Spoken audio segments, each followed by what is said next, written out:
Hello, welcome to the Opinionistics. I'm your host, John Malone. In this episode, no co-host, because reasons, I guess. Introducing from Tampa Bay, Florida, John Miles. Peter, it is so great to be here. Thank you so much for having me on your fantastic show. You're welcome. So, John, what is it that you do for a living?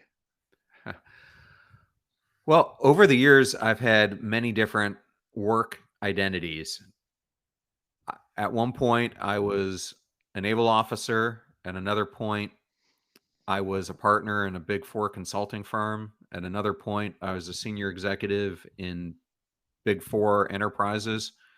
In fact, I worked for a company that many people in England might know, Lendlease, which is the parent company for Bovis Lendlease. And then I did a huge pivot in my life. And now I'm an author, podcaster, keynote speaker, and educator. So many different hats throughout my lifetime. Nice. What was life for you growing up? So I had a challenging childhood.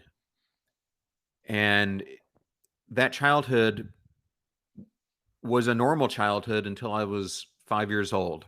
And I grew up in a place called Bay Village, which is a town just outside of Cleveland, Ohio.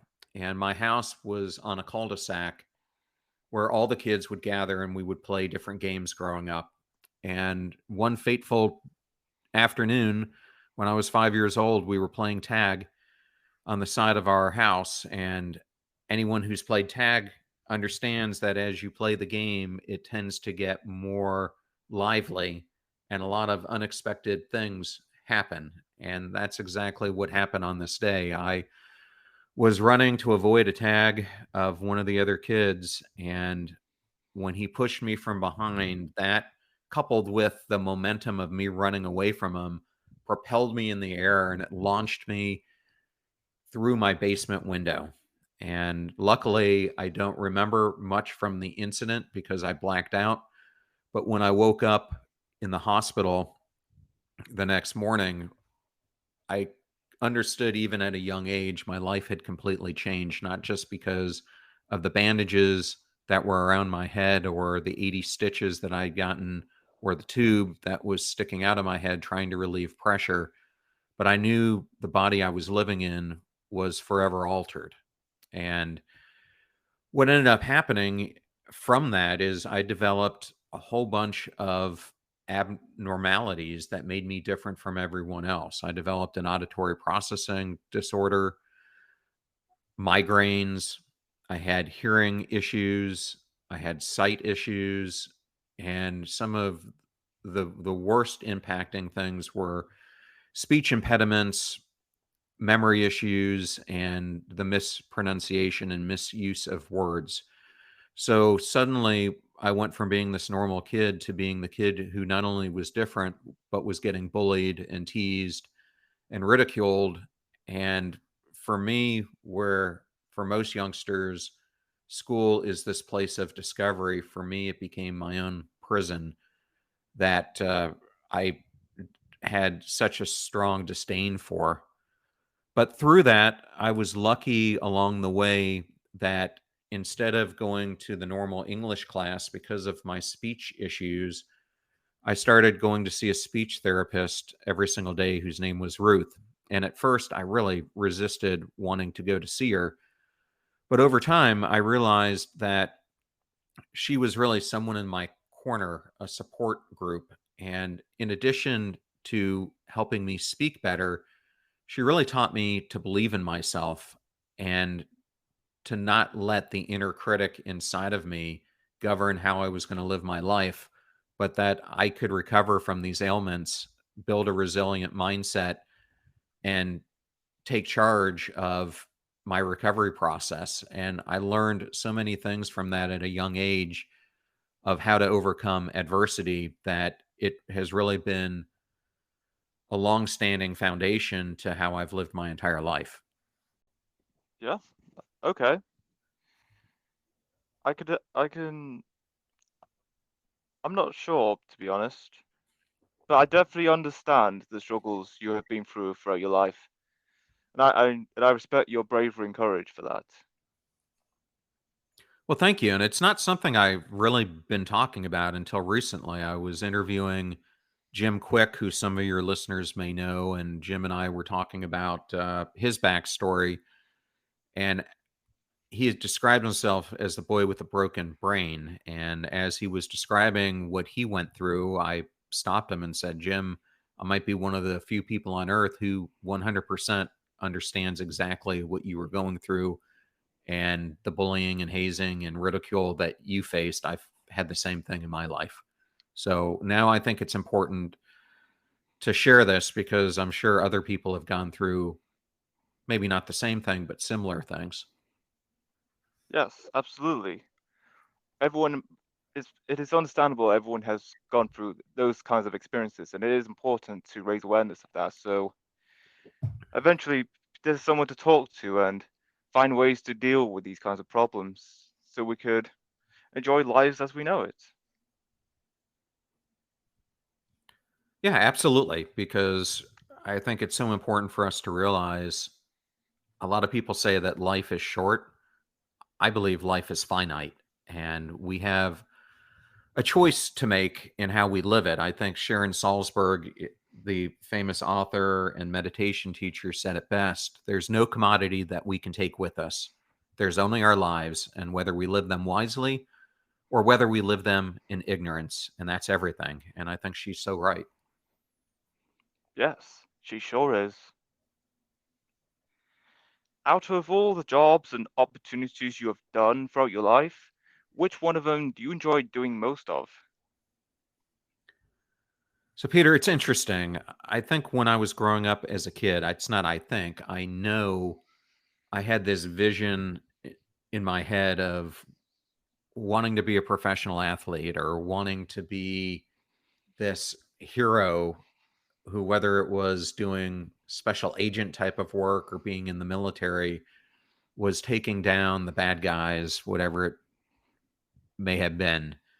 And for the early stages of my adult life, that's exactly how my life was going. I only got out of the military because I actually had an appointment to the FBI. And then that was taken right from underneath me about 3 days before my Quantico class was supposed to start because our Congress here, similar to what's going on today, couldn't get their act together. And so it caused my class to get canceled and reshuffled. And 3 years later, when it came around again, my life was completely changed. So I ended up going on this career path, being a corporate executive that I never expected. And although I had immense success doing it, on the other side of it, I really felt what Henry David Thoreau says is this quiet desperation that encapsulates this subtle yet pervasive discontent that I think permeates modern life.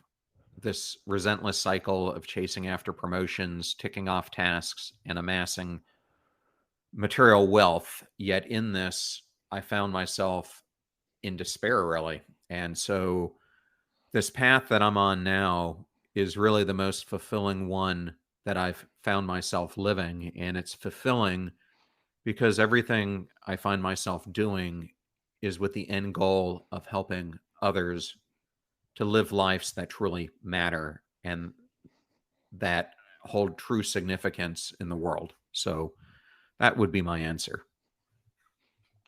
Sweet. Is there is there a particular job or opportunity you haven't done yet you want to do it at some point?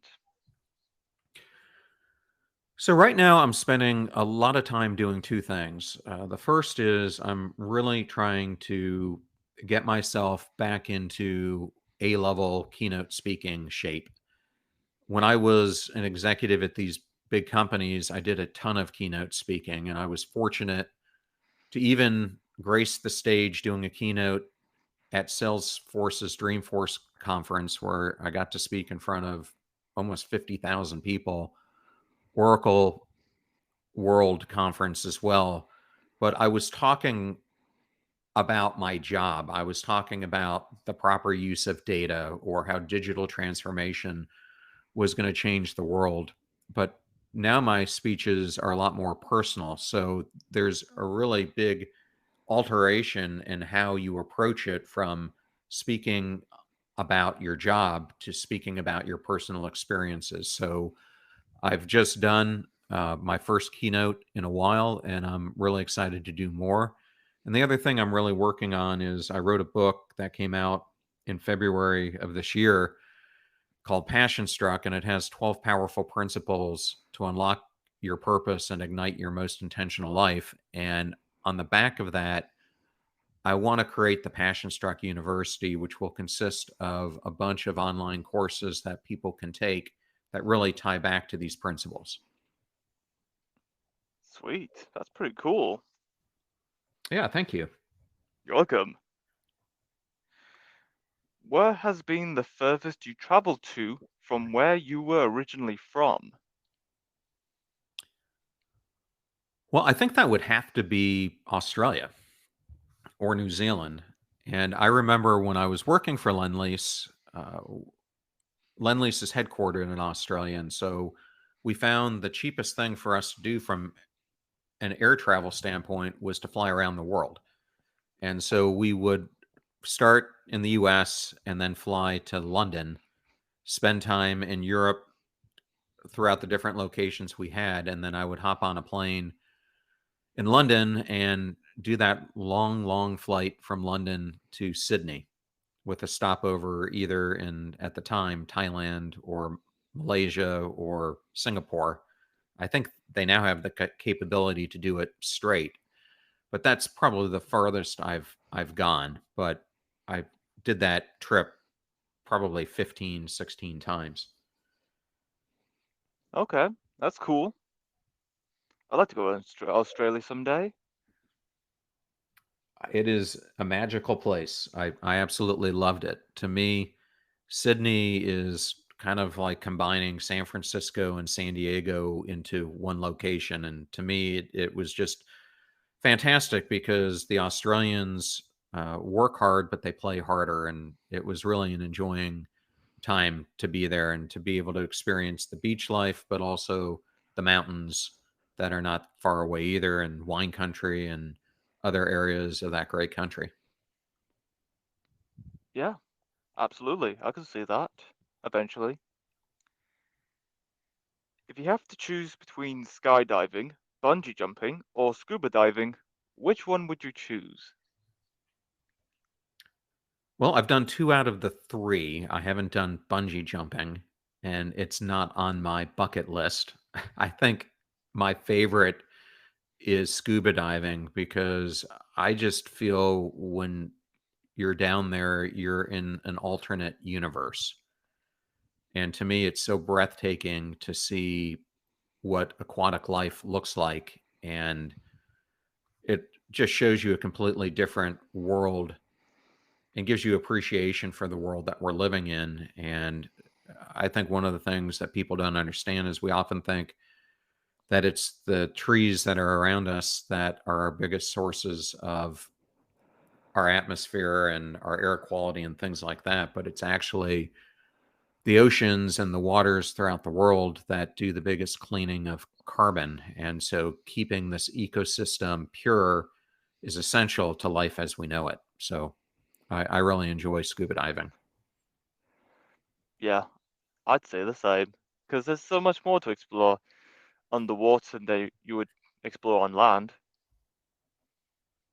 Well, absolutely. And when it comes to bungee jumping, my biggest concern there is you're really at the mercy of who's operating the apparatus. At least when you're skydiving or you're scuba diving, oftentimes you're in control of your own equipment, meaning you can pack your own chute, you can prepare your own diving equipment, but I'm not knowledgeable enough to prepare myself for a bungee jump. And I just think about all the things that could go wrong if they make the cord too long and other things that could happen.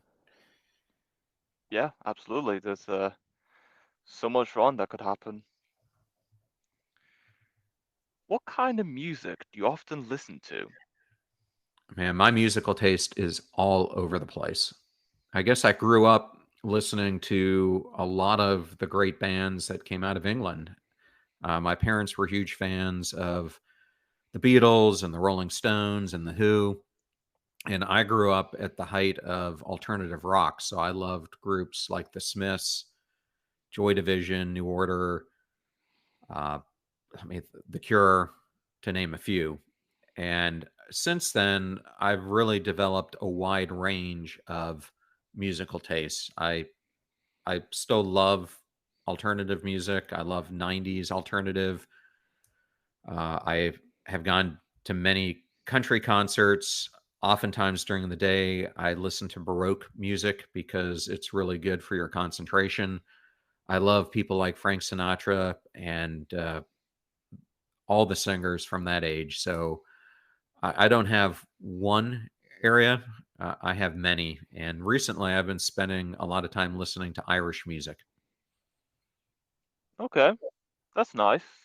I'd have a variety of music tastes as well, mainly in classic and techno and maybe indie music as well. So yeah, Absolutely. I love it. I think music is one of the things that, for me at least, is a form of self expression, but it's also a way to release my soul, so to speak. yes. Would you rather speak all languages or talk to animals? Oh, that's a difficult one. And it would be so cool to be able to speak to animals.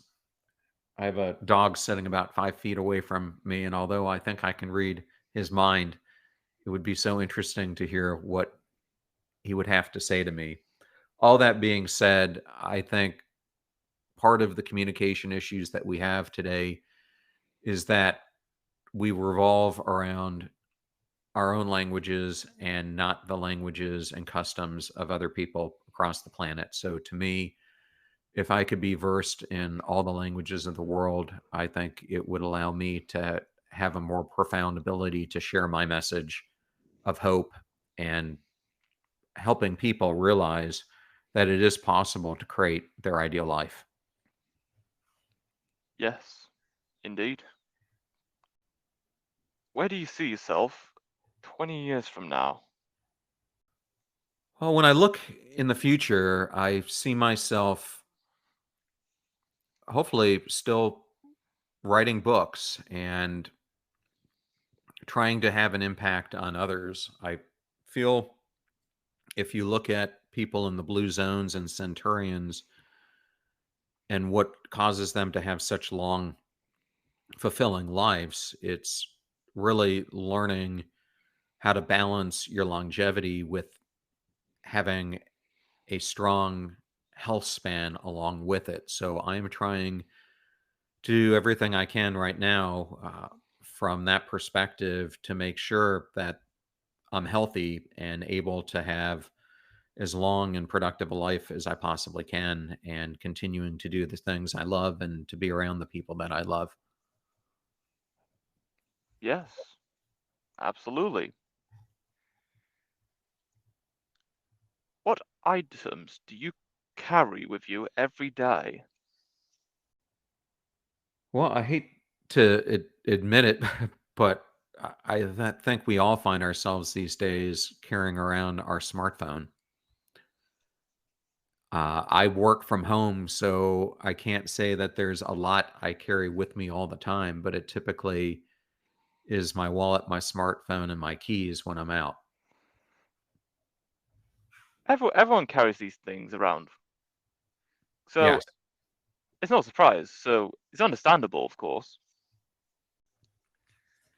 Yeah, but I think it's how we use our smartphones that's so important. And I was watching an interview from Tim Cook, the CEO of Apple, and he was just reminiscing that the Apple phone is performing in a way, in fact, in an unintended way that the inventors of it never foresaw. They always saw it as a productivity tool, but they never expected that people were going to be living out their lives on their phones. And so he was even appalled at his own usage of it and was really a powerful force behind getting some of the tools that help people analyze their own behaviors when they're using it. And so to me, these periods of time that we can take intentional breaks away from our digital world are so important because I think it thrusts us into this world of being online where so many of us are missing the opportunity to live more of our lives in nature. In fact, studies in America have shown that the typical American only spends 7.6% of their lives enjoying the outdoors. And you look at our forefathers, where they spent the majority of their life outdoors, and how different it is, and the toxins that we expose ourselves to through the work environments that we're exposed to, and even many of our houses. So I try purposefully to get outside as much as I possibly can because I think the more you're able to experience the nature around you, the more it leads you to feel happiness and fulfillment and to experience awe. Yes, I actually felt that. What has been the longest line you have ever waited in? Oh man, it's easy to say that it would be a line at your supermarket or in a big box retailer, but I think that probably the longest line I ever waited in was a few years ago. Over here in the States, Hillary Clinton was going against former President Donald Trump. And I went to go to a rally to see Hillary Clinton speak. And I must have been like the 15,000th person in line trying to get into this place. So that's probably the longest queue I've ever been in. But some of those queues you all have on the tube are pretty long as well. Yeah, absolutely. Yeah, no, there's nothing I can say. That's definitely understandable. Can't argue with that. How often do you stay up late? Honestly, anymore, not very much. I have a routine that's based all around waking up at 5 a.m. And so I am pretty much starting to wind down at around 9 p.m. So anytime I get beyond really 11 o'clock at night, I'm just exhausted. Yeah, usually I'd stay up past late, but yeah, I still wake up pretty early. So yeah, that's interesting for me, I guess. I think it's easier to do when you're younger. I think as you get older, it's harder to maintain that period. At least it's been for me because I think the most important thing is to get the circadian rhythm in place. And there are some days that I can operate off of 6 hours of sleep, but on balance, I really find I need 7 hours. When I was younger, I could work off of a lot less. Yeah, honestly, I can see that because as you get older, it needs you require more sleep to build up enough energy that you would need for the morning and the afternoon and possibly the evening too. So yeah, the more you know. The more you know. Yes. What is your favorite quote? Well, I gave you one of them already by Sharon Salzberg, but another one I'll give you is by the Buddhist philosopher Daisuke Ikeda, who writes, "What is defeat in life? It's not merely making a mistake. Defeat means giving up on yourself in the midst of difficulty. What is true success in life? True success means winning in your battle with yourself. Those who persist in the pursuit of their dreams, no matter what the hurdles, are winners in life, for they have won over their weaknesses." Wow, so true. If your mind was an island, what would it look like? Man, I imagine it being a magical place of exploration and untapped potential where, as far as my imagination can go, the island and its wondrous landscape expand on a horizon in front of me, seeing all the possible opportunities that I have to explore. Yeah, nice. Would you rather sleep on the wall or sleep on the ceiling? I'm trying to think of what it would be like as an astronaut. I think they sleep basically on a wall in that position. I think either one would take some getting used to. It would seem to me if you had gravity, that sleeping on a ceiling would not be the most comfortable thing that you could possibly do because you'd be really pressed against whatever was holding you up there. So I would say because of that, that probably sleeping against a wall would be easier to get adjusted to. Oh, yeah, that's a good point. What has been the longest trip you've ever been on? Longest trip in a car? In any mode of transport? Probably the longest trip was when I moved from Key West, Florida to San Diego. That's a pretty long drive. Takes you about 3.5 days. Wow, that's pretty long. I Yes, only it took, is. Especially when you're crossing Texas and it feels like you're never, ever going to get out of Texas. yeah, Texas is massive. You could be driving for like a day or two, you'd still be in Texas. Yeah, it's unbelievable how long it takes to get through Texas. Yep, a big state and a big country. That's I mean, the wild. same thing if you drive California from south to north. Oh yes, that's a long one. Which pizza topping do you most relate to? Oh, I've never been asked that question before. I would have to say one of my favorite toppings on a pizza is caramelized onions.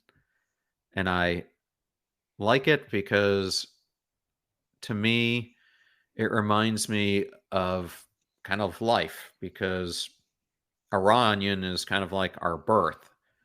Our a caramelized onion kind of exemplifies the wear and tear that we have on our bodies and the seasoning that we go through in life. So I would have to say a caramelized onion.